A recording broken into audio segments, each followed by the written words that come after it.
अस्सलाम वालेकुम दोस्तों आज की मेरी वीडियो का टॉपिक है कि पाकिस्तान की यूनिवर्सिटीज़ में क्या कुछ हो रहा है और किस तरह नौजवान नस्ल मुसलसल गुनाहों में मुब्तला होती जा रही है। दोस्तों, हमारी नौजवान नस्ल को बहुत ही अच्छे तरीके से बर्बाद किया जा रहा है और हमारी नौजवान नस्ल को पता तक नहीं है कि उनकी ज़िंदगी किस तरह से बर्बाद होती जा रही है। दोस्तों, स्टूडेंट्स तालीम हासिल करने के लिए जाते हैं यूनिवर्सिटीज़ में, लेकिन 100 में से 90 स्टूडेंट्स अपनी ज़िंदगियां तबाह कर रहे हैं। दोस्तों, यूनिवर्सिटीज़ में ज़ना आम हो चुका है और हमारी न्यू जनरेशन इस गुनाह में मुसलसल हर आने वाले दिन में दाखिल हो रही है। जब भी कोई ज़ना करता है तो अपने दोस्तों को फ़ख्र से आके बताता है और सुनने वाले भी उसे अच्छी रहनुमाई नहीं देते।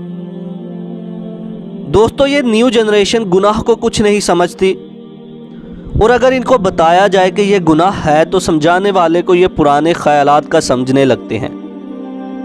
हमारे तलीमी अदारों में ज़ना के साथ साथ हमारी नौजवान नस्ल नशे में भी काफ़ी मुब्तला हो चुकी है।